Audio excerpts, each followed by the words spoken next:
민원련의 미디어 탈곡기.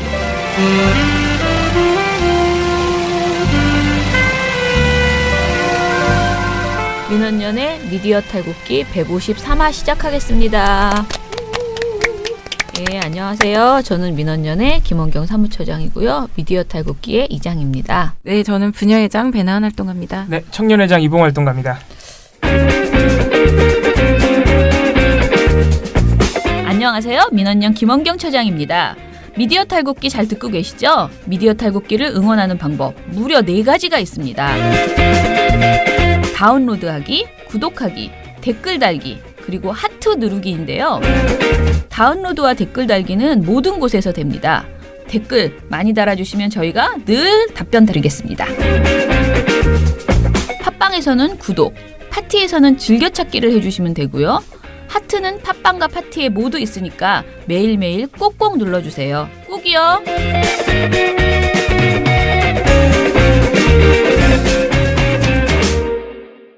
예, 오늘 뭔가 좋은 소식이 있지 않을까 기대되는 KBS 관련해서 예. 그런 날입니다. 그래서 KBS 소식은요, 조금 있다가 맨 마지막에 넣는 것이 좋겠습니다. 왜냐하면요, 저희가 오전에 녹음을 하는데요, KBS 감사원 감사 결과가 발표되는 거를 좀 기다렸다가 KBS 소식을 맨 마지막에 저희가 넣는 것이 가장 깔끔하지 않을까 생각이 듭니다. 예, 언제 올라올지 사실 좀 예상하기가 힘든 게 만약에 계속 안 들어오면 맞습니다. 그냥 또 우리 감사원 평소에 결과가- 하는 평소에 하던 대로 늘 내일을 기대하며 또 네. 마무리를 해보도록 하겠습니다.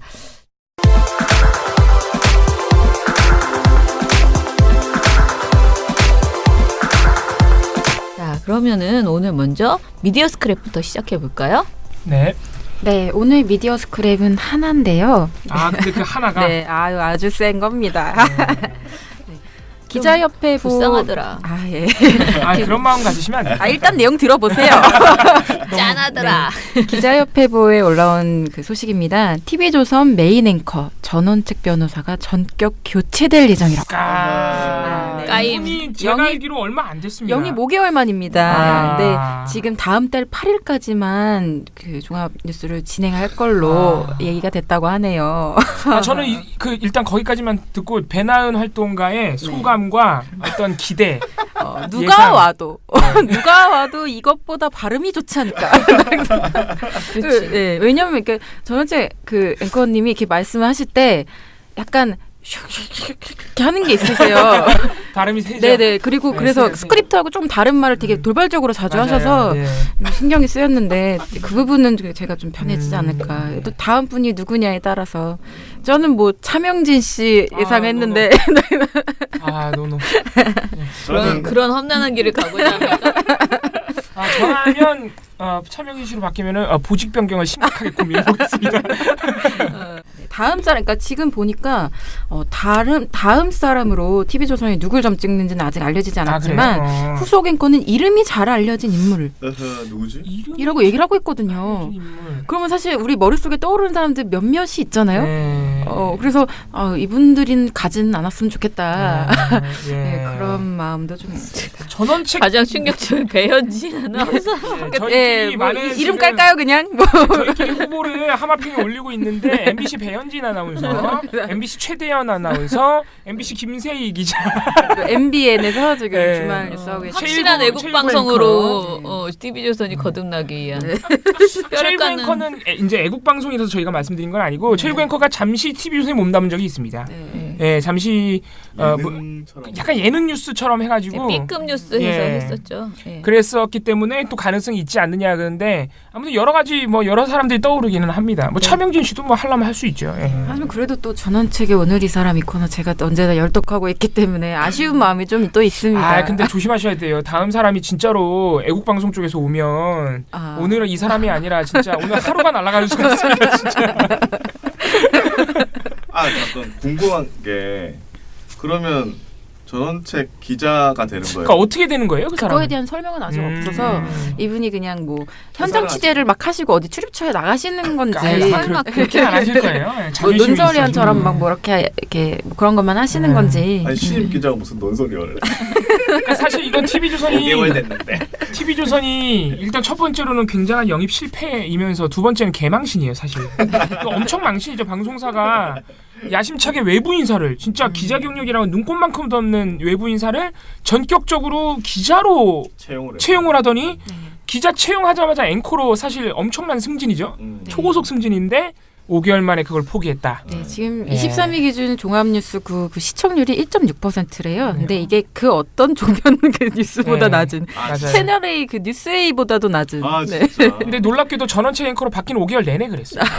계속 1%대를 넘어가지 못했었고 이 TV조선 입장에서는 그 굉장한 공신력의 타격이라고 봐야죠. 왜냐하면은 본인들 저기 TV조선 기자들하고 기억나는 것만 한 2번 싸웠습니다. 전원체 앵커가. 예. 근데 TV조선 이게 시청률 안 나오는 게 뭐 다 전원체 앵커 탓으로 하는 것도 솔직히 좀 웃겨요. 그렇습니다. 예. 뉴스 자체가 이상하거든요. 큰 실수를. 네. 전원체 앵커께 죄송하다는 말씀드립니다. 그래서 좀 억울할 수도 있겠다. 네. 뭐 그런 아니 생각도 근데 듭니다. 앵커가 되게 중요하긴 해요.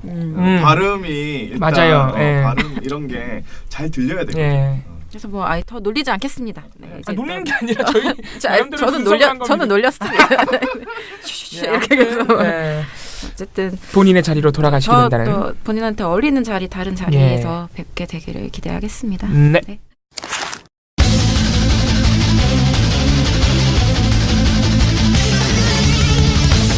오늘 원래 저희가 금요일마다 CCBB 특집을 하거든요. 근데 CCBB 특집도 잠시 후로 미루고 저희가 어제 말씀드린 그 이국종 교수와 김종대 의원 관련된 언론 보도 저희에게 제보도 좀 오고요. 그리고 여기저기서 계속 논란이 돼요. 그래서 관련된 보도를 우리가 어제 모니터를 내놨습니다. 관련된 이야기 해보죠. 예, 오늘 특집 배나배나쇼입니다. 네. 예, 특집이죠. 그러네. 예. 이 사건 자체를 모르시는 분들은 사실 거의 없지 않을까. 예, 너무 이슈가 크게 돼서. 듭니다. 문제가 발발한 거는 15일 날 1차 브리핑, 이국종 교수의 1차 브리핑에서 치료 중인 기존 북한군 병사의 상태를 너무 상세히 전했다. 네, 그런 논란이 일어났고 그 다음에 17일 날 정의당 김종대 의원이 페이스북을 통해서 여기에 대해서 기존 병사 인권 침해에 대한 문제 제기를 했습니다. 근데 이 얘기가 점점 이상하게 퍼지면서 그러니까 원래 제대로 된 언론 환경이었다면은 환자의 개인정보 공개와 관련해서 공공의 이익, 즉 알 권리의 문제하고 개인 인권이 충돌하는 지점에 대한 어떤 논의가 시작됐어야 되겠죠. 근데 그게 어떻게 보면은 사실 사실관계를 보도하는 건데. 그죠, 뭐 기본적인 건데. 각각의 전문가 측에서 입장들이 있을 거 아닙니까? 거기에 대한 얘기를 보여준다던가 어쨌든 장을 만들어줘야 되는데 상황은 전혀 다르게 갔죠. 사실상 마녀 사냥으로 저는 갔다고 봅니다. 이걸 촉발시킨 게 어디겠습니까? 조선일보? 아닙니다. TV조선? 채널A. 아 맞다. 채널A가 무슨 네, 처음에 우리가 시작할 때 채널A하고 MBN 뭐 채널A가 아무튼 이거 지금 제보 들어왔었잖아요. 약간 싸움 붙이는 식으로 VS 보도가 나가지 않았었나요? 네. 그러니까 이게 뭐냐면 단독 보도인데요. 21일 날 인격 테러라니 견디기 힘들다라는 제목의 보도입니다. 이 보도는 정말 처음부터 끝까지 이국종 vs 김종대 딱 그 요 프레임입니다. 뭐냐면 기자가 어떤 식으로 얘기를 하냐면 병사의 영양 상태와 복부에 퍼진 분변으로 인한 감염 상황도 언급했는데 곧바로 비난이 이어졌습니다. 정의당 김종대 의원이 자신의 SNS에 기생충과 분변, 위장의 옥수수까지 공개돼 병사의 인격에 테러를 당했다는 글을 올리고 비판하고 나선 겁니다. 졸지에 인격 테러범으로 몰린 이 교수는 공개한 모든 정보는 합동참모본부와 상의해 결정했다며 개인정보 유출이라는 비난은 견디기 어렵다고 채널A 취재진에 밝혔습니다. 뭐 이런 입장을 밝혔다 이렇게 얘기를 해요. 그러니까 이 내용의 서술을 보면 이국종 교수를 김종대 의원이 인격 테러범으로 뭔가 인신공격한 것 같아요. 근데 사실 김종대 의원이 그런 식으로 비판한 적은 없죠. 단 한 줄도 어떤 이국종 교수의 뭐 인도주의 정신이나 헌신성에 대한 부정을 하지 않았어요. 그냥 정말 이 상황 자체, 인권이 침해되고 있는 상황, 이 구조, 언론과 그다음에 이런 그런 기순 병사를 관리하기 위해서 위에서 내려왔을지도 모르는 어떤 압박의 정황. 뭐 그리고 굳이 더 나아가자면 이 상황에서 이국종 교수도 책임을 피하기 어렵다는 지적 이 정도였습니다. 환자의 비밀을 얘기한 셈이니까. 그렇죠. 근데 그걸 가지고서 지금 마치 인격 테러범, 인격 테러를 이국종 교수가 했다라고 김종대 의원이 비난을 한 것처럼 네. 보도가 그러니까 되고 있는 거죠. 지금 이국종 교수가 굉장히 화가 났던 지점이 사실 그 인격 테러범이라는 용어 때문인데 그 용어가 김종대 의원에서 나온 게 아니라 네. 언론이 만들어낸 거라는 거죠. 지금 채널A 같은. 네. 그리고 난 다음에 채널A는 다음 날에도 관련 보도들을 계속 내놓는데요. 특히 뉴스 분석이라는 그 기자하고 앵커가 이제 이야기를 나누는 코너 있죠. 3시간 격정토로라는 제목으로 이걸 내놓는데요. 어떤 부분이 이 교수를 이렇게 화나게 만든 겁니까? 라고 앵커가 질문하니까 사회부 김의태 차장이 지난 17일 그리고 오늘 김종대 정의당 의원이 SNS에 이런 글을 올렸습니다. 하면서 막 뭐 어쨌다고 지적을 했다고 얘기를 하고 여기에 대해서 무슨 코멘트를 하냐면 이런 얘기를 하면서 이 국정 교수가 환자의 신상 정보, 치료 과정을 공개하고 브리핑한 건 분명한 의료법 위반이다. 인권 침해라고 지적을 한 겁니다. 죽음의 문턱에 가 있는 북한 병사를 살려낸 의사에게 적폐다. 의료법 위반이다. 인권 침해를 이야기하기 전에 이 어린 병사를 통해 다시 드러난 북한 주민들의 열악한 실태와 인권을 먼저 지적하거나 적어도 함께 지적해야 한다고 생각이 들었습니다. 이렇게 얘기를 하는 거죠. 김종대 의원은 그 북한 귀순병의 어떤 침해당한 인권을 말한 건데 사실은. 그러니까 지금 그게 정말 완전 필드가 다른 거예요. 계속 그러니까 보고서에도 말씀을 드렸지만 이 사람이 의사로서 한 사람의 생명을 살린 문제는 그 자체로 정말 고귀한 일이고 존경받아야 될 일입니다. 그거는 별도의 문제고요. 그렇게 살린 의사가 브리핑 과정을 통해서 이런 어떤 인권 침해의 소지가 있는 발언을 했다면 그것이 정말 문제가 되는지 안 되는지 논의하는 건 또 별개의 문제입니다. 근데 이거를 엮어서 감히 사람을 살렸는데 이 사람한테 뭐라고 해? 약간 이런 식으로 뭐라고 있죠. 이상하게. 꼭 또 관련 없는 게 하나 더 튀어나옵니다. 북한 주민들의 인권을 걱정해라. 그게 무슨 얘기인지. 근데 이것도 상당히 말이 안 맞는 게 사실 김종대 의원은 아까 말씀드린 대로 그 귀순병의 인권에 대해서 굉장히 우려를 한 것이거든요. 네. 무슨 그게 앞뒤가 안 맞다는 거죠. 그냥 뭐 아무 말이나 좀 끼워놓고 있다는 생각이 좀 들고요. 이거를 그럼 비슷한 짓을 누가 했느냐? TV조선. 그리고 SBS가 합니다. SBS도 그랬군요. 그러니까 애초에 어떤 제보들이 들어왔냐면 이거 다 조중동이 프레임 만들고 걔네만 하는 거 아니냐. 우리가 말리는 거 아니냐 막 이렇게 하는데 채널A라든가 TV조선이 더 적극성을 보이고 만들고 있는 건 사실인데 채널A가 단독까지 냈다는 거죠. 네. 지금? 하고 있는 건 또 그렇게 보이는 경향성이 있는데 다른 언론도 많이 합니다. 많이 해서 이거는 딱 어느 매체가 다 했다라고 말하기 어려울 정도로 이게 좀 혼란스러운 상황이고요. 그래서 지금 저희가 언론의 문제를 지적하고 있는 거죠. 전반의 문제를 두 사람과 관계없이. 지적을 할 필요가 있을 것 같습니다. TV조선 보도 제목은 내가 적폐냐? 인권 논란의 격정토로 이거고요. 이국종 교수는 오늘 1시간 넘게 격정을 토로했습니다. 자신을 적폐라고 부르는 상황에 또 정의당 김종대 의원이 제기한 인권 침해 논란에 자괴감이 든다고까지 했는데요. 김 의원은 비난 여론이 쏟아지자 한 발 물러섰습니다. 차순우 기자입니다. 이렇게 얘기를 하거든요. 근데 이 보도의 구조를 보면 아주 딱 전형적인 그거예요. 문제 발언, 약간 막말 발언을 한 의원이 그 발언 대상이 된 사람이 반박을 하니까 사과했다. 여론에 못 말려서 사과하는 딱 그 그림입니다. 근데 이 김종대 의원이 제기한 문제 의식은 그런 식으로 처리될 만한 것이 아니거든요. 근데도 그렇게 처리가 되고 있고요. SBS도 아예 살리는 게 인권, 작심 발언한 이국종 보도에서 그런 형태의 보도를 했고요. MBC는 그러니까 환자의 의식이 회복됐다. 그리고 일반 병실로 간다라는 점에 초점을 맞춘 보도를 했는데요.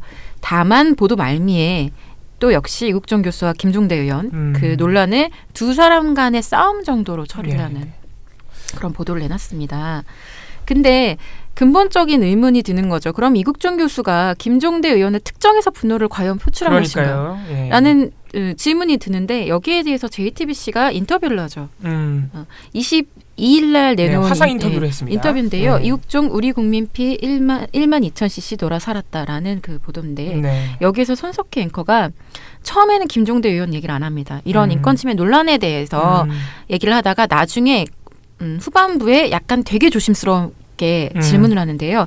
사실은 김종대 의원이 이 부분에 있어서 자신의 의견을 철회해야 한다고 그런 얘기를 오늘 내놨기 때문에 이국종 교수께는 이 문제를 그냥 가볍게만 여쭤보고 넘어갈까 생각을 했는데 그만큼 이 부분이 며칠 사이에 뭐 굉장히 크게 논란이 되고 또 하실 말씀이 그만큼 많으셨던 것 같아서 제가 가능하면 중간에 개입하지 않고 다 이국정 교수님의 말씀을 들었습니다. 아닙니다, 선생님. 제가 정말 큰 오해가 있으신데 예. 제가 사실은 김종대 선생님을 잘 모릅니다. 그분이 전에 저도 해군에서 일을 하기 때문에 예. 그분이 쓰신 군사 칼럼이나 그런 게 굉장히 정론지필이셔서 그런 걸 많이 읽었던 기억이 나는데 예. 그분이 나중에 알고 보니까 국회의원이시더라고요. 그걸 사실 몰랐습니다, 이번에. 예. 잘 모르고 있었는데 전 사실 그분을 보고 말씀드린 게 아니라 의료계 내에서 그런 여론이 굉장히 많습니다. 의료계 내에서 예. 그렇습니다, 저는. 이거는 그냥 개인 간의 어떤 아니라. 어떤 의원이 나를 비난해서 내가 기분 나빠서 거기에 반박한 게 아니라는 어떤 입장을 표현한 거죠. 그러니까 의료계 내부에서 당사자들로 지목된 사람들은 이건 우리 둘만의 문제는 아니야. 어떤 그렇죠. 여론의 문제, 시스템의 그렇죠. 문제야라고 계속 얘기를 하고 있는데 언론은 계속 두 사람 얘기만 하고 있습니다. 아, 그렇게 되는 거군요, 이게. 그러면 신문은 좀 다르냐? 이게 JTBC 보도가 22일 날 나왔는데 예. 신문들은 보통 23일 날 다 주간으로 보도들이 나가니까? 나왔죠. 그러면 조금 달랐을까 방송하고 봤는데 전혀 아니다. 전혀 아니고 한겨레를 제외한 모든 나머지 신문들은 지면 보도를 기준으로 해서 다 그 2차 브리핑을 다룬 23일자 보도에서 모두 이국정 교수가 느낀 자괴감하고 김종대 의원이 비판을 연관지어서 서술을 합니다. 결국은 계속 둘의 싸움으로. 네, 이게 경향도 마찬가지고요. 뭐 조중동 다 마찬가지입니다. 그 프레임을 벗어나지 못하는군요. 네. 대부분의 신문들이. 다만 좀 달랐던 건 한겨레인데요. 한겨레는 지면 보도에서는 보도 말미에 이 정도 서술만 붙여놓습니다. 한편 이 교수는 그동안 환자 프라이버시 보호와 국민 언론의 알 권리를 어디까지 보장해야 하는지에 대해 고민을 많이 했다. 의료 기록은 비공개하는 것이 원칙이라고 강조했다.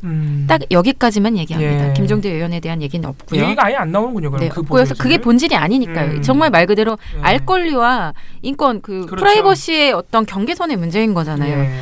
자, 그런데 여기에서도 특히 미쳐 날뛰는 매체가 두 군데 있었습니다. 뭐 조선동아겠죠. 틀렸습니다. 한 번 더 신문에서? 한 번 더 기회를 드릴게요. 그럼 중앙이 들어간다는 얘기입니다. 조선중앙? 조선중앙입니다. 조선중앙 맞습니다. 네. 중앙일보가 또 중앙일보가 참 이상한 핀트에서 예상 못하게 네. 날뛰더라고요. 예. 조선일보하고 중앙일보는 사설을 내놔요. 이 건과 관련해서. 근데 정말 대단한 사설입니다. 이거는. 혹시 김종대 의원을 까는 사설입니까? 김종대 의원을 까는 걸로 끝나지 않아요. 그거는 기본입니다. 그건 앞부분에 이미 다 끝나고요. 뒷부분으로 가면 진보 진영. 예? 진보 진영의 문제로 갑니다. 자, 진보 진영의 문제라고? 조선일보 사설 제목은요. 기적 같은 탈주로 북실상 알려진 게 싫은 사람들. 아니 그런 의미가 아니잖아요. 이렇게 얘기하면서요. 왜 그러시는 거예요? 자, 정의당은 인간 지옥과 같은 북한의 인권 실상에 대해 특별한 관심을 보인 적이 없다. 북한 인권법도 반대했다. 그런 당의 의원이 기순병 몸 상태를 통해 북의 참혹한 실상이 다시 한번 드러나자 인권의 말함에 반발했다. 민주사회에 온갖 생각을 하는 사람들이 있지만 이 경우에는 말문이 막힌다. 네. 진짜 말문이 막히긴 하네요. 제 느낌이 그랬습니다. 그리고 이어서 사설은 정의당으로 만족 못해 조선일보는. 자, 우리 진보 진영은 국내외 인권 문제에 대해선 과하다고 여겨질 정도로 적극적이면서 북한 주민의 인권 문제에 대해선 이상하리만큼 눈을 감는다. 정의당 의원이 이 교수를 비난한 진짜 이유는 기순병이 인권이 아니라 그로 인해 북한 실상이 드러난 점이었을 것이다. 개탄스러운 일이다. 뭐 이렇게 해서 아무 말 대잔치를 하고 있고요. 중앙일보는 그럼 좀 달랐느냐? 비슷합니다. 네, 제목은 사설 혼신다에 북한 병사 살려냈는데 인격 테러라니. 아까 말씀드린 것처럼 계속 엮고 있죠. 살려낸 문제와 인권 침해함 그 문제를 이렇게 엮어서 얘기를 하면서 이거는 이 사실 자체가 충격적이다. 헌신을 격려하기는커녕 모욕했다니 부끄러울 따름이다. 특히 김종대 정의당 의원은 병사가 인격 테러를 당했다고 주장했는데 우리는 김 의원에게 묻고 있다. 정작 인격 테러를 한 것은 젊은이의 몸에 그렇게 많은 기생충을 자라게 한 북한 아닌가? 예. 네, 군과 협의해 환자 상태를 공개한 이 센터장을 매도하는 저희가 궁금하다. 이렇게 얘기를 합니다. 저는 미쳤다고 봅니다. 네. 지금 이 뭐라고 상황은 미쳐 이렇게 있습니다. 반응하기가 참 어려운 사설이네요. 그냥 정말 미쳐 있다. 네. 왜냐하면 이 상황을 그러니까 예를 들면 이국정 교수한테 책임이 있다고 말할 수 있는 지점은 그런 어떤 받아쓰기에 좀 자극적인 그런 내용들 지나치게 많은 부분을 공개했다는 지점인 거고 사실 이 문제를 이렇게까지 정말 진정하게 그 북한 기순병사의 인격을 침해한 건 언론이에요. 왜냐하면 그렇죠. 그 정보를 이국종 교수는 하루 종일 브리핑 내내 기생충 그것만 얘기만 한 게 하지 아니에요. 않았어요. 다른 얘기 환자 많이 했어요. 전반의 정보를 맞아요. 공개하는 과정에서 그것도 네. 포함되었을 뿐이에요. 근데 자, TV조선이 어떤 보도를 내놨느냐. 보도 예. 제목만 말씀드릴게요. 1차 브리핑 직후 15일 날 보도 제목 여전히 위중 기생충이 변수. 네. 16일 다음 날 기생충 만연 부기생 충격. 아. 이틀 내내 기생충 얘기만 해요. 기생충 얘기만 네, 하는 거죠. 기생충이 최고야. 그러니까 누가 보면은 이국종 교수가 기생충 얘기만 하지 맞아요. 않아요. 네. 근데 TV조선은 이게 보도 제목만 이런 게 아니라 보도 야마 자체가 네. 기생충이에요. 실제로 그리고 그 기생충 막 화면 엄청 나왔어요. 네. 이렇게 집착을 하다가 해서 그 사람의 인권을 침해한 언론이 자, 그 사람의 인권 문제에 대해서 생각해 봅시다라고 얘기했더니 얘기한 의원을 지금 비난하고 있어요. 네, 이 대단한. 상황이 정말 말이 됩니까? 예. 정말 이건 황당하다는 말로도 황당하죠. 예, 네. 표현하기 어렵고요. 미쳤다. 네. 네, 저는 그렇게 생각합니다. 그러니까 이국종 교수의 그 긴 시간 동안 그러니까 두 번의 브리핑이 모두 2시간이 넘었거든요. 네. 그 긴 브리핑 동안 언론은 자기네가 재밌어하는 그죠. 굉장히 선정적인 팔릴 내용만 것만 같은 막 네. 그런 것들 있죠. 엄청 보도하는 거예요. 그 김종대 의원과의 어떤 싸움 붙이는 보도도 그렇지만 2차 브리핑 때 제가 굉장히 인상적이었던 부분이 뭐냐면은 이국종 교수가 그 환자 상태 브리핑하기 전에 굉장히 꽤나 긴 시간을 할애해서 언론에 대해서 굉장히 호소를 했습니다. 네, 호소를 했어요. 진짜 부탁을 했어요. 뭐냐면은 뭐 이런저런 논란에 대해서 얘기를 하면서 언론에게 부탁을 드린다. 제발 환자의 상태 그리고 그 환자의 상태와 더불어 이 환자를 살리는데 많은 이제 피를 수혈한 우리 국민들의 어떤 노고 네. 그리고 우리 의료 시스템 이 지금 수술을 하고 있는 그 중증 외상센터의 이 비참한 근로 환경 의사들의 이런 부분이 지금 본질인데 자기가 브리핑하는 이유는 원래 안 하려고 그랬잖아요. 이국종 아예 안 하려고 그랬단 네. 말이에요. 네. 근데 이거는 해야 된다는 어떤 여론과 저 뭐 지시가 있었다는 얘기도 있고 그래서 이제 한 건데 자기가 그런 부분에 대해서 얘기를 하려고 브리핑을 하는 건데 그런 본질적인 부분은 전혀 언론이 묻질 않고 맨날 자기 브리핑 끝나고 와서 언제 깨어나요? 깨어나면은 뭐라 그랬어? 깨어난 다음에 뭐라 그랬어요? 소녀시대 좋아해요. 음악 뭐 듣고 싶었다 그랬어요? 정말 수준이 그러니까 낮고. 이게 실제 이국종 교수의 워딩이에요. 그렇게 말씀을 하셨어요. 제발 그런 거 묻지 마셔라. 그러니까 네. 이국종 교수의 이런 어떤 언론에 대한 불편감을 제대로 보도한 매체가 거의 없고 그러니까 KBS 정도가 사실 어떤 보도를 내놓냐면 2차 브리핑 이후에 KBS는 그 이국종 김종대 그 대결 프레임 보도를 안 해요. 안 하고 그래요? 네, 하지 인력이 않- 없나?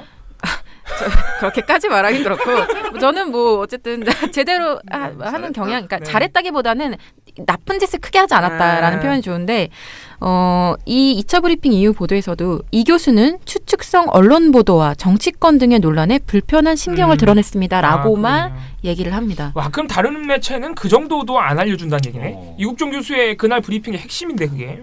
자괴감이 든다고 말했는데 그건 김종대 때문이다. 이렇게 보도를 합니다. 그러니까 물론 이국종 교수의 뭐 양쪽 모두 저희는 지금 계속 언론 보도의 문제점을 말씀드리고 저희가 이렇게 얘기를 하면은 이런 식으로 저희가 비평을 하면 네. 많이들 오해하시는 부분이 이게 저희가 특정인을 옹호한다는 식으로 이제 그 들리는 오해가 되는 경우가 있어서 저희는 사실 우리가 판단하기에 양쪽 다 일정한 책임이 있어요. 뭐 김종대 의원도 본인이 이게 물론 언론 보도의 문제인데 다 그렇게 이국종 교수에게 상처가 됐다면 내 진위는 그게 아니었다. 사과하겠다 아니, 근데 그렇게 했었고. 김종대 의원의 페이스북 글을 아무리 제가 그러니까. 정독을 해봐도 이국종 그 교수님을 어떤 비난하거나 그게, 비판하거나 그게 정말 아니죠. 그게 아니거든요. 네. 거기에 대해서 상처를 입힌 건 오히려 언론입니다. 그걸 막 그렇죠. 이상한 방식으로 퍼날라서 네. 오해를 유발한 건 언론이지. 오히려 이국종 교수님도 그걸 잘 알고 있는 것 같고, 예, 그래서 그 말씀드리자면 이국종 교수가 짚은 본질이 전혀 아닌 점만 보도에 엄청 나왔다는 게 굉장히 중요합니다. 네, 참 그 당사자들을 왕따시키고 싸움 네. 전개를 이상하게 아주 하고 있는 그래서 거죠. 우리 언론이 얼마나 저급한지를 다시 한번 보여준 이번 뭐 사례라고 할까요? 네. 그래서 어제도 말했지만 이국종 교수가 지금 지적받고 있는 그 의료 인권의 문제에 대해서 정확한 입장을 어찌됐든 내야 된다고 생각을 하고요. 뭐 의료계에서 말이 많던 아니면은 김종대 의원 때문에 불거졌던 간에 분명히 이제 환자의 상태를 어디까지 알려줄 브리핑 할 것인가에 대해서 그 부분에 대한 본질적인 얘기를 하지 않고 뭐 그 외상의료센터의 그 어려움, 뭐 다른 여러 가지 문제점 그거는 그거대로 보도가 많이 되어야 되고 관심을 가져야 되는 건 맞는데 본인에게 지적된 것은 분명히 의료인권 문제거든요. 그렇다면은 이러이러한 과정에서 내가 어떤 부분은 부적절하게 말을 한 것 같다라거나 이런 부분이 정확하게 언론에 언론에서 지금 배낭 활동가가 적어준 모든 언론 보도를 보면 그 부분에 대한 입장 표명이 없어요. 그렇다면은 다른 의사나 인의협이나 다른 쪽에서 이것에 대해서 어떻게 생각하는지에 대한 언론 보도들이 있으면서 뭐 해외에서는 뭐 의료 인권을 어떻게 지켜준다든가 이런 부분이 나와야 되는데 지금 계속 나은 씨도 말했지만은 전반적인 보도가 두 사람의 싸움을 붙여서 거기에서 인권 그러니까 이번 보도는 뭐 언론 인권과 의료 인권 두 가지 측면에서 똑같이 갈등이 되는 거예요. 그러니까 언론 인권 측면에서는 국민의 알 권리와 개인의 정보, 사생활을 어떤 것이 더 중요한가 봤을 때 이 사안에서는 국민의 알 권리가 별로 그렇게 중요하지 않은 내용이었다고 저희는 판단하는 거고요. 예. 기생충이나 장애, 소장의 길이나 또는 그 사람 뱃속에 옥수수가 있었거나 뭐 변이 튀었거나 이런 것은 전혀 그거는 그 국민의 알 권리랑 상관없다는 것이고요.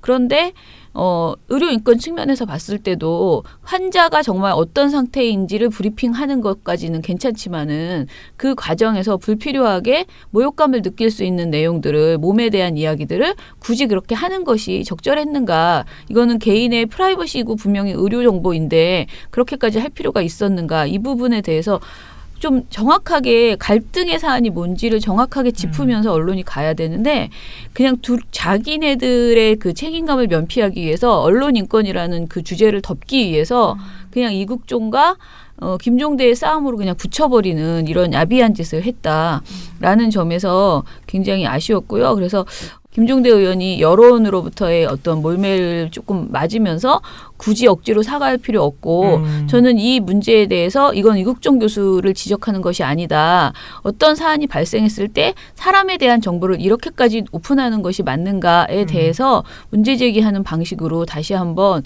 저는 이게 우리 사회에서 논의가 되어야 될 주제라고 생각을 하고요. 그다음에 이제 그 조선일보나 이제 중앙일보에서 하는 그 주장들 있잖아요. 그 북한 인권을 자꾸 우리가 이제 간과한다 이렇게 얘기를 하는데 옥수수만 먹었다, 뭐 기생충을 자라게 했다.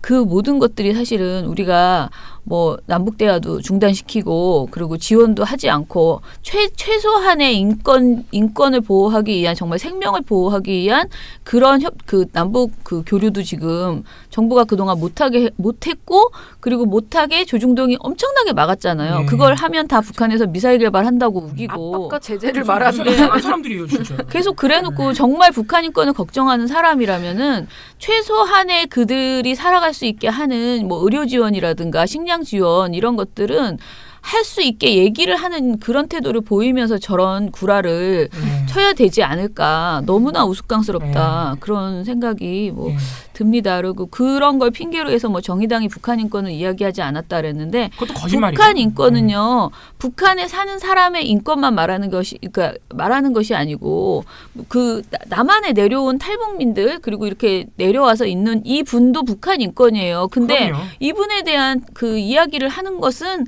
그거는 열애로 치고 왜 북한에 지금 뭐 굶어 죽어가는 사람이 있는데 이거를 어쩌고 저쩌고 그러면서 그 북한을 압박하는 것을 북한인권법이라고 생각하는 이런 태도를 보이고 있거든요. 그러니까 전반적으로 조중동이 너무 진짜 한 치 앞도 가리지 못하는 거짓말, 그러니까 정말 아주 작은 논리로 우기고 있다. 뭐만 하면은 뭐 북한 주민 인권 떠들면서 정작 우리 정부가 뭐 이렇게 돈을 좀 투여해서 북한 인권에 대해서 뭘 하려 그러면 무조건 막 퍼주기다. 그러니까 이러고. 이 사람들이 원하는 북한 인권이라는 키워드는 정확하게 말하면 탈북을 시키는 돈, 북한에서 탈북을 시키기 위해서 그 미국이나 뭐 여러 외국에 있는 단체들을 통해서 탈북을 이렇게 유도하는 그런 단체들 있잖아요. 그런 데에 지원하라. 그리고 그러니까 진짜 북한 주민을 위해서 띄워보내고 막 계속 그러시는 분들. 그리고 그 정말 커다란 풍선에 뭐 집어넣어서 보내는 거 이걸 지원하라. 이게 북한 인권인 거예요. 이들은 대단하네요. 북한 인권법이 통과되면은 그들이 엄청난 그 혜택을 받을 수 있는 그런 법이거든요. 그런데 일각에서는 그래가지고 보수 세력이 자유한국당 등이 북한 인권법에 굉장히 거기 굉장히 많은 돈이 흘러갈 수 있는 그러니까 일종의 보수 단체를 키울 수 있는 그런 이제 뭐 맞벌이가 보장되는 그런 법이거든요. 근데 정말 북한에서 정말 유엔이나 이런 기구를 통해서 투명하게 북한이 진짜 미사일로 사용되지 못하게 하고 북한 주민을 위해서 그들의 그 정말 생명을 지키는 일들에 지원하는 그런 방책을 마련하고 그걸 주는 게 북한인권이지, 북한인권법이지. 무슨 엉뚱한 소리만 맨날 하면서. 그리고 아무튼 저는 이번 사태에 있어서 그 굉장히 좋은 우리가 학습할 수 있는 기회였다. 왜냐하면 이게 정말 평소에 별로 고민하지 못하는 주제잖아요. 네, 맞아요. 그런데 어떤 북한 병사가 그렇게 오는 바람에 이거를 막 호기심에 가득 차서 막 하는 브리핑하는 과정에서 이런 논란이 빚어졌어요. 그러면은 정말 정상적인 언론이라면 우리가 너무 그동안 그 정말 낮은 수준의 인권의식을 갖고 있어서 그냥 그 사람을 호기심 어린 생각으로 막 그 사람 이런 얘기를 했다. 그런데 이것이 이건 아니구나라는 그런 어떤 목소리가 나오기 시작하면서 반성하게 됐다. 네. 그냥 솔직히 그렇게 말하고 우리가 너무 잘못 소비했구나라고 언론이 좀 그런 태도를 보였으면 좋겠는데 완전히 자기는 딱 싹 빠져버리고 이국종하고 완전히 남인 싸움만 계속 붙이면서 싸움 붙이는 수준이 아니라 사실 일방적으로 한 명을 린치했죠. 김종대 의원을 린치하고 있는 상황이에요. 그렇죠. 그러니까 김종대 의원은 참 어떻게 보면 민주사회에서 건강한 토론의 장을 열었더니 언론이 그 토론의 장을 아주 분탕질쳐버리는. 이게 약간 영웅과 빨갱이의 어떤 구도로 정말. 아까 그 진보 진영까지 거론한 데가 어디라고 했죠? 조선일보. 조선일보. 예, 그리고 시간이 조금 남아서 제가 보고서를 그냥 신문도 하나 있는데요. 이걸 하나 그냥 하려고 하거든요. 네, 그런데 저는 그거예요. 그 고등학생이 현장 실습 나갔다가 이제 사망한 사고가 있었어요. 사고. 11월 22일 JTBC 뉴스. 특성화 고등학교 학생들이 현장 실습에서 부당한 대우를 받는 문제는 계속 제기되어 왔습니다. 올 초에 실습을 하던 학생이 스스로 목숨을 끊기도 했습니다. 그런데 최근 제주도에서 현장 실습을 나갔던 학생이 사고로 숨지는 일이 또 벌어졌습니다. 제도를 개선하란 목소리가 커지고 있습니다.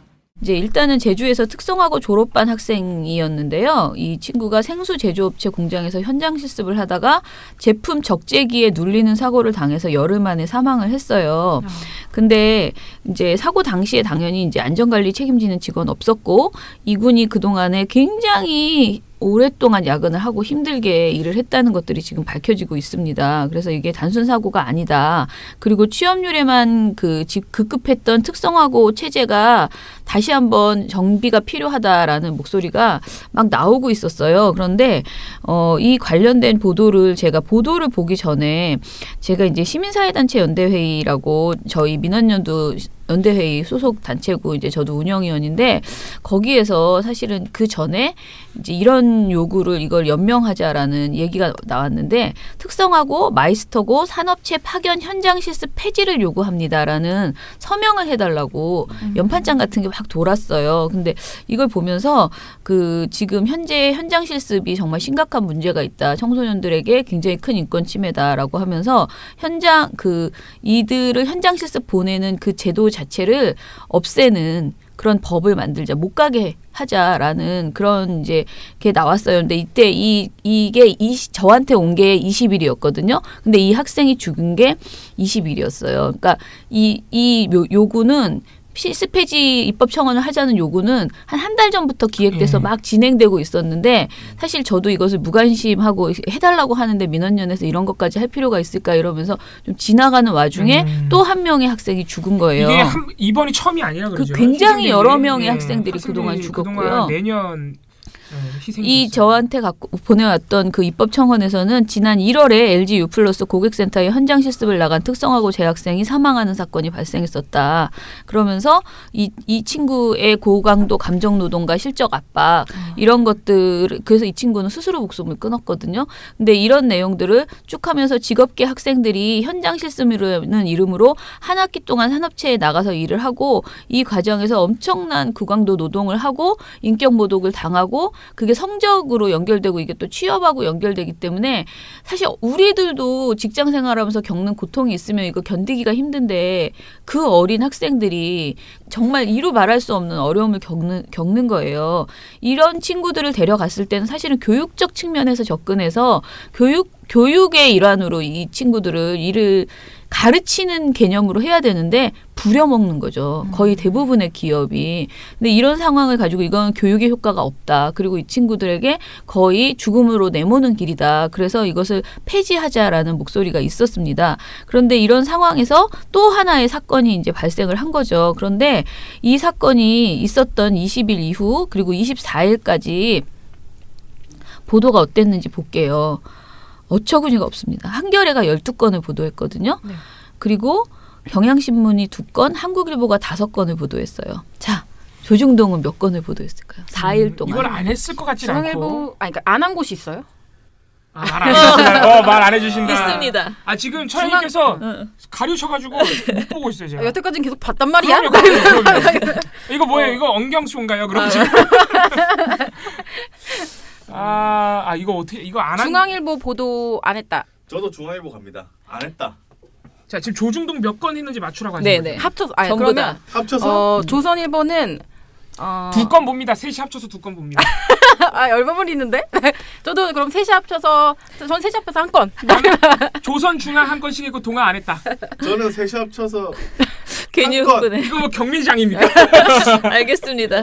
답은요. 조중동 한 건도 안 했습니다. 오, 대박! 진짜 정말 이게 어느 나라 신문입니까? 단신으로도 안 했단 말입니까? 한 건도 안 했더라고요. 셋 다 낙찰에 실패했군요. 그렇게 지면이 한겨레가 12건을 보도하는 동안 조중동이 한 건도 보도를 안 했어요. 이 쓰레기 아니에요? 진정한 쓰레기죠. 이거 쓰레기 아니에요? 나는 그래도 조선일보 믿었다. 나 진짜. 단신 처리했을 수도 있다고 봤다. 와. 우리가 이거 정말 죄송한데 우리가 잘못 쓴 건 아니죠? 그러니까 저도 제가 이거를 반려시키고 다시 한번 다 확인하라고 했어요. 이게 도저히 믿을 수가 없어서. 근데 아무튼간에 굉장히 어처구니 없게 보도량이 적어요. 근데 한겨레는 아주 의혹을 가지고 이 문제를 집중적으로 부각을 했어요. 이게 12건이라는 것은 그냥 단순히 사건 보도를 한 것이 아니고 이 청소년들의 고교 실습 문제 이것을 굉장히 집중적으로 문제 제기를 하는 보도를 한 거죠. 구조적인 문제가 있다고 본 거죠. 제목도 18살 고교 실습생은 왜 죽음으로 내몰렸나. 10대 현장 실습생들 잔혹사. 기업, 정부, 학교가 키웠다. 이런 보도를 했습니다. 근데 이렇게 하는 게 정상 아니에요? 애가 죽었는데 쉽게 말해서 정말 꽃다운 애가 죽은 건데. 비슷한 이유로 애들이 계속 죽고 있으면 사실 한 명이 죽었을 땐 이런 보도가 나오는 게 정상이에요. 당연히 언론은 이런 데 되게 민감해야 돼요. 근데 그러니까 그래서 한겨레는 현장 실습에 나선 학생이 크게 다치거나 숨지는 사고가 거듭되는 데에는 실습생을 교육 대상이 아닌 값싼 노동자로 여겨온 정부, 기업, 학교의 책임이 적지 않다는 분석이 나온다. 저임금의 위험한 일자리를 10대로 채우려는 기업과 취업률로 학교를 평가해온 정부, 취업률 높이기에 매달리는 학교 등의 트라이앵글 구조가 실습생을 위험으로 내몬다는 것이다 라고 했습니다. 이 제도를 도입한 게 이명박이었나요? 네. 마이스터고 이명박이 했어요. 여기서 또 나오네요. 이명박 대통령은 안 한 게 없어요. 그리고 이 보도도 있는데 숨진 이군은 장시간 노동 기계처럼 일했다라는 23일 보도에서 이군이 그 현장 실습 표준 협약서에서는 현장 실습이 일일 7시간 내로 제한됐지만 실제 이군 업무 일지에는 매일 12시간이 넘는 노동을 했다. 월급도 제대로 못 받았을 텐데. 육체 노동으로 계속 관련된 일들을 이렇게 프레스 이런 일들을 하니까 그러니까 얼마나 힘들었겠어요. 이건 말도 안 된다 정말. 그래서 굉장히 슬픈 기사를 읽으면 진짜 미안하다. 어른으로서 너무 미안하다. 이런 학교를 가는 친구들이 또 다들 사실 경제적으로 어렵기 때문에 빨리 자립하고 싶어서 또 이렇게 실습계 그 학교를 가잖아요. 근데 가서 너무 고생해서 너무 미안하다 그런 생각이 들었어요. 그런데 제가 더 화가 난 건 그래서 제가 이 보고서를 반려시킨 가장 큰 이유는 뭐냐면요. 그런데 조선일보는 조중동은 이 세 개를, 그러니까 이걸 관련 보도 한 건도 안 했다 그랬잖아요. 그런데 동아조선이 보도한 게 있어요. 뭐냐면은 특성화고 취업률이 높아졌다라는 보도를 한 거예요. 그래서 도대체 이 보도를 얘네는 사람이 죽은 얘기는 안 하고 특성화고의 취업률이 졸업생 취업률이 50%를 넘었다라는 내용의 보도를 조선동아가 했다는 거예요. 그래서 이제 제가 미쳤네요. 그렇죠. 그런데 이 미친 것은 좀 이게 방송에서 조금 걱정이 되긴 하지만 미친 것은 뭐냐면요. 실제로 교육부 홈페이지에 제가 들어가서 교육부의 보도자료를 다 찾아봤는데 그 20일 사고가 난 20일 이후로 지금까지 이 학생에 대한 어떤 입장도 교육부에서 나오지 않았는데요. 교육부에서 20일 날 이 보도자료를 냅니다. 교육부가 미쳤네요. 교육부가 딱 이 보도자료를 냈어요. 특성화고 취업률 보도자료를 냈습니다. 그러니까 조선동아는 신이 나서 그 보도자료를 그대로 쓴 거죠. 이거는 그럼 교육부 이거는 문제네요. 교육부와 조중동이 1차 문제. 교육부의 관료들이 이 보도자료를 미리 준비를 했을 거예요, 아마. 왜냐면은 그 사고와 상관없이 예정이 돼 있어도 그런 사고가 터졌었다면은 사실 이거를 내기보다는 그 학생에 대한 어떤 입장이나 대책을 고민해야 되는데 그냥 기계적으로 내버린 거예요. 예정되어 있었던. 그리고 냈어도 이런 보도들이 나오면요. 조선하고 동아가 이런 보도를 하면 이후에 20일이니까 지금 한참 지났잖아요. 오늘이 24일인데 그 이후에 뭔가를 좀 더 입장을 내놓기를 기다리고 이렇게 쭉 찾아봤는데 없는 거예요.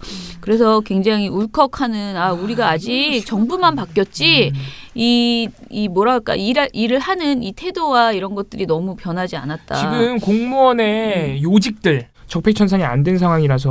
그래서 아무튼 그 조선일보는 제목이 특성화고 졸업생 2명 중 1명 취업 성공이라는 보도였고요. 동아일보도 5종 세트 고졸 취업 99% 뚫는다라는 보도를 해서 직업계고를 졸업한 청년의 취업률이 50.6%로 집계됐고 이들의 그 취업률이 50%를 넘은 건 2005년 이후 17년 만이다. 전문가들은 직업계고의 이런 성과가 이명박 정부의 고졸 채용 확대와 박근혜 정부의 일학습 병행 정책으로 이어진 직업교육 강화 정책의 성과다라고 이렇게 보도를 했습니다. 아니 저는 궁금한 게 지금 20일부터 24일까지면 5일 동안인데 조중동은 5일 동안 이민호군 보도를 아예 안 한 거예요? 하나도 안 한 거예요. 네. 그런데 요 보도는 한 거예요. 그러니까 교육부 발표는 보도를 한 거예요. 쓴 기자는 교육부 쪽에 아마도 출입한 교육 관련된 이제 보도를 대충 내는 분이겠죠. 근데 참 이런 식으로 처리를 한다는 게.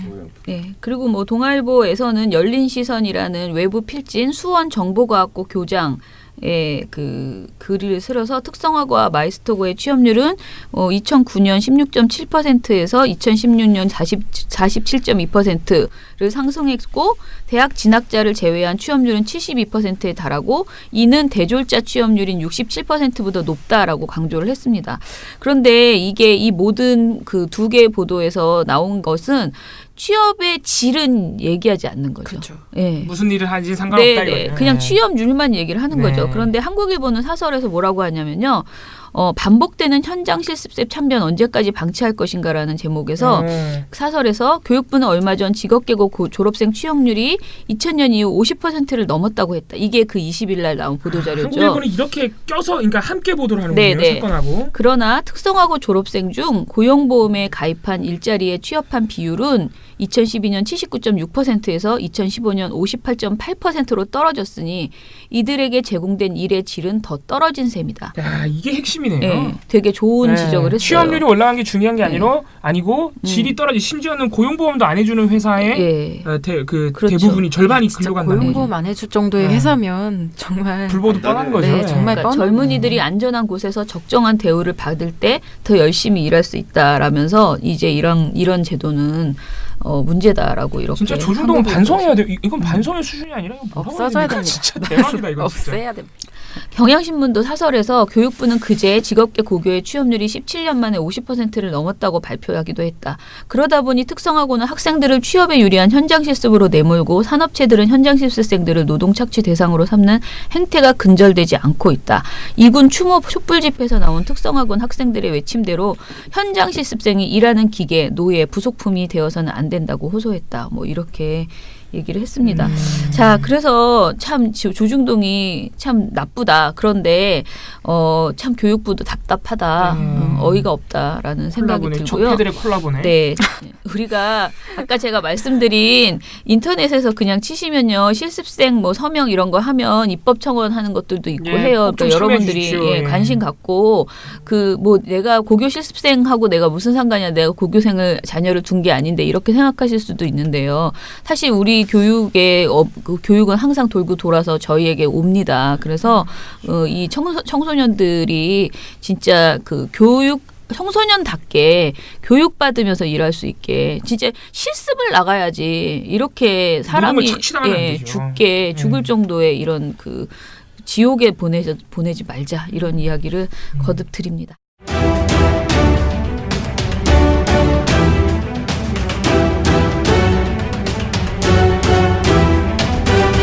저희 오늘 시시비비 특집입니다. 이번 주에 시시비비를 써주신 분은요. 이명재 자유언론 실천재단 기획편집위원님이시고요. 이번 시시비비의 주제는 프랜차이즈 횡포에 대한 언론의 이중적 태도에 대해서 다루신 내용이에요. 그래서 오늘 이명재 편집위원님과 직접 연결해서 글을 쓰신 배경이나 글을 쓰다가 더 추가적으로 하시고 싶은 이야기들 그리고 저희가 읽고 나서 여쭤보고 싶은 내용들을 나눠보겠습니다. 이명재 위원님 안녕하세요. 예, 안녕하세요. 예. 자, 먼저 여쭤보고 싶은 것은요. 이제 위원님께서 계속 경제 관련된 내용을 많이 보내주시잖아요. 글을. 예. 그런데 경제지에서 요즘 프랜차이즈 이 횡포 이 부분에 대해서 보도가 많이 나오고 있나요?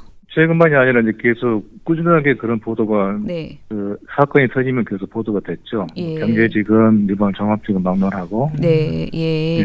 이번 이 사건 특히 BBQ 회장의 가맹점에 대한 폭언과 갑질 논란 이것과 관련해서 11월 13일 YTN 뉴스. 우리 사회에 아직 남아있는 고질적인 갑질 문화를 고발하는 시간. 오늘은 국내 최대 치킨 업체인 BBQ 윤홍근 회장이 가맹점을 상대로 폭언과 욕설을 퍼부었다는 의혹을 보도합니다. 가맹점 측이 부당한 대우에 항의하자 본사가 부실한 재료를 공급하기도 했다며 결국 장사를 접기로 했습니다. 양시창 기자의 단독 보도입니다. 이번에 특히 이 사건에 대해서 방점을 찍어서 이제 써주셨는데요. 보도 이 시시비비를 쓰게 된 계기 뭐 어떤 점에서 쓰셨는지 얘기해 주세요.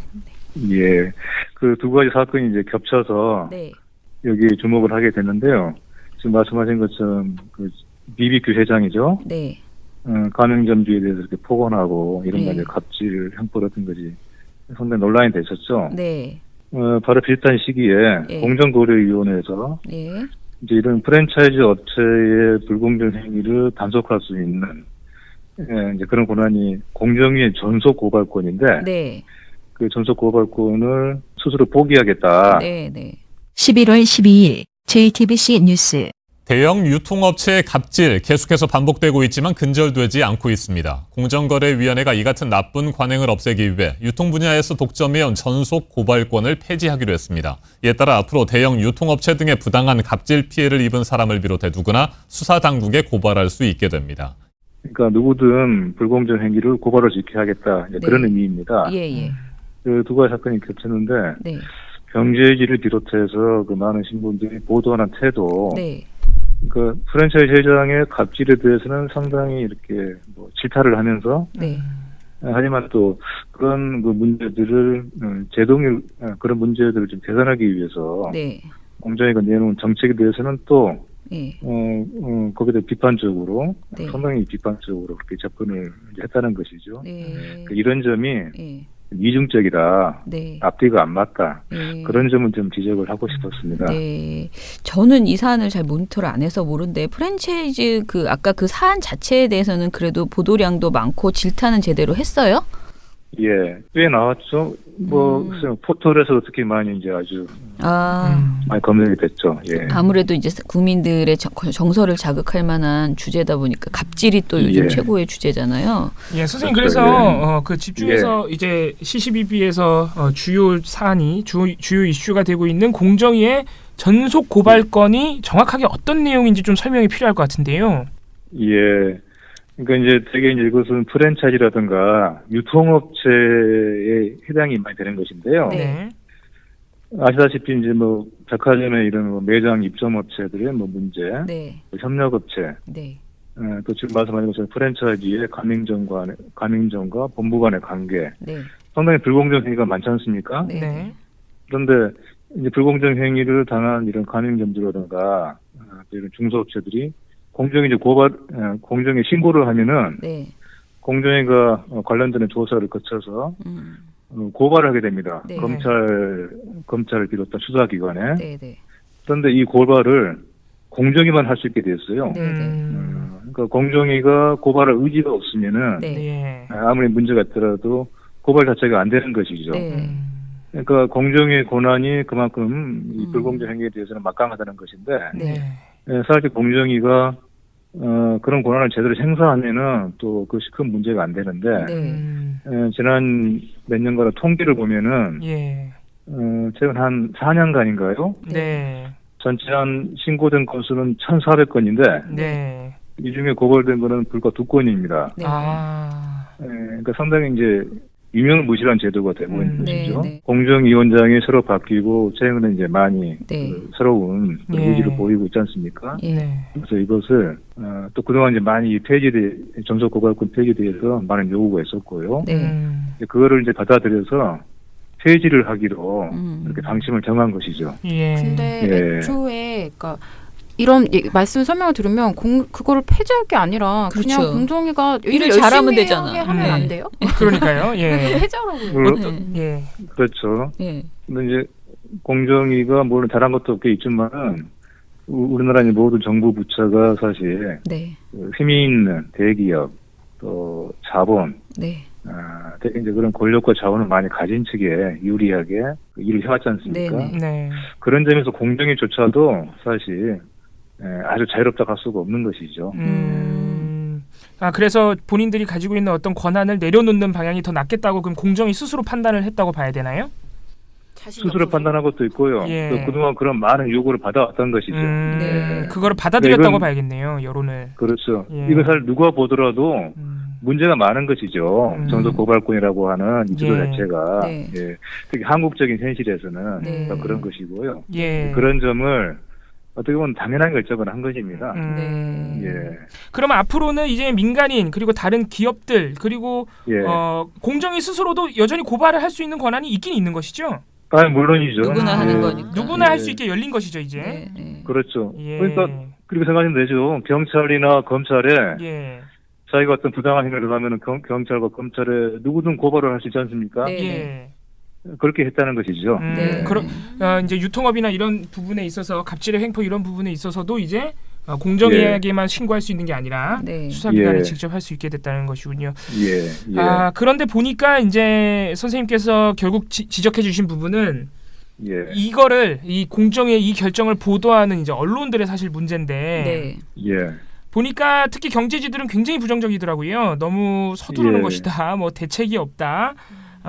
또 저희가 이제 뭐 살짝 조선일보, 동아일보 등 보수지들을 보니까 일관된 논조가 있는데 뭐냐면은 중소기업에게 피해가 갈 것이다. 거꾸로 아니에요? 이런 논조들이 많더라고요. 그래서 이 중소기업에 피해가 갈 것이라는 이 보수 언론들의 반응은 저희가 어떻게 파악을 해야 됩니까? 그 전속고발권 폐지로 지금 우려가 되는 문제 중에 가장 큰 것이 이른바 묻지마 고발이다. 소송의 남발이다. 되게 이제 이 문제로 집중이 되고 있는 것 같은데요.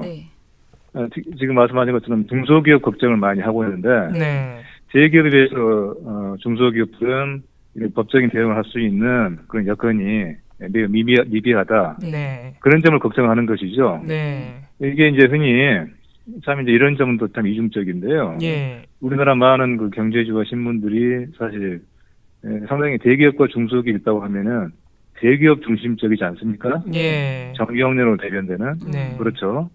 그런데 하지만 또 이렇게 경제계 전체의 어떤 걱정을 해야 될 때는 그 중소기업 얘기를 또 많이 합니다. 중소기업 걱정을 많이 하고요. 필요할 때 써먹는다는 식이군요, 그럼. 그런 점이 그렇죠. 그런 점들이 상당히 많이 눈에 띄죠. 매우 이제 편의적인 그리고 상당히 이제 민망한 그런 논지인데 아무튼 그런 점들이 또 이번에도 여실히 나타나고 있었죠. 실질적으로 중소기업이 실질적으로 피해를 볼 가능성은 없습니까? 이 전속 고발권 폐지로 인해서. 글쎄요, 그런 점이 뭐 아예 없다고 할 수는 없겠지만은. 예. 근데 사실 그 법원에 우리가 소송을 제기한다는 것이 갖는 그 양면성이 있지 않습니까? 그렇죠. 예. 그렇죠. 이게 약자의 어떤 최후의 수단이고 또 하지만 그럼에도 불구하고 법은 항상 이제 강자의 편에 서 있고 그런 양면성이 있죠. 네. 그럼에도 직접 소송을 할 수 있는 그런 그 길을 열어놓는다는 거. 그것은 사회적인 약자 편에 속한 사람들에게 또 하나의 무기를 주는 것이죠. 그렇죠. 예. 예, 그리고 결국 이제 이런 소송을 당할 수 있는 가능성이 있다는 것을 열어놔야 네. 대기업은 물론이고 중소기업들도 스스로 또 자기 점검을 하고 그렇죠. 예. 그런 관점에서 이걸 봐야 되겠죠. 아, 그렇군요. 어쨌든 간에 중소기업도 이제 예를 들어서 자신에게 하청을 주는 대기업에 대해서 소송할 수 있는 권리가 생긴 거라고 봐야 되죠? 그렇죠. 또 이 경제지들 얘기를 안 할 수가 없는데 CCBB에서 지적해 주신 서울경제 사설 같은 경우에는 또 어떤 얘기로 이걸 반대하느냐면은 그동안 공정위가 고발을 해봤자 다 졌다. 예. 근데 아까 이제 말씀해 주신 걸로 의하면 한두 건밖에 안 한 셈이 되는데 어쨌든 간에 공정위가 고발해놓고 다 졌다. 지금 국가기관이 이 정도로 다 지는데 민간인들이 해봐야 소용없는 것이다. 이런 논리로 또 펴더라고요. 그거는 또 여러 가지 관점에서 측면의 요인이 있을 것 같은데요. 네.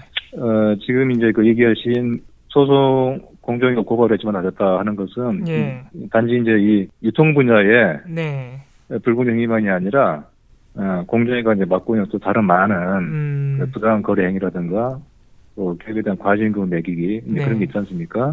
아마 이제 그런 것들을 전반적으로 그런 식으로 지적을 한 것 같은데요. 실제로 그 부분은 그분은 사실인 건 맞습니다. 공정위가 제기한 소송, 공정위가 원고가 돼서 또 안 피고가 돼서 기업으로부터 소송을 당할 때 공정위의 승수율이 그렇게 높지 않다는 거 알려져 있죠. 또 이제 그런 점은요. 공정위 업무의 어떤 그 전문성, 공정위 업무의 어떤 그 내실 그런 부분도 봐야 되겠고요. 사실 우리나라 대기업 집단들이 얼마나 그 많은 그 자원을 갖고 있습니까? 이번에 모 대기업 3세와 높은 관의 관계에서 나왔지 않습니까? 그렇죠. 우리나라 많은 그 법률 전문가들을 상당 부분 소유하고 있는 것이 대기업이 아니겠습니까? 그래서 기본적으로 공정위가 지금 대기업이 갖고 있는 그런 법적인 전문성과 자원들을 잘 넘어서지 못하고 있다. 그렇게 또 봐야 되겠죠. 그래서 그런 점들은 이제 같이 고려해야 될 것 같고요. 그러니까 이것은 공정위 전문성은 전문성들을 분명히 키워야 되겠죠. 그렇죠. 하지만 또 지금 이 전속 고발권의 폐지가 갖고 있는 다른 또 그 필요한 측면, 다른 많은 그 경제적 약자들을 보호하는 측면, 그런 부분들에 대한 고려는 또 다른 차원의 것이죠. 두 가지를 같이 동렬해 놓고 따진 문제는 아닌 것 같습니다. 네.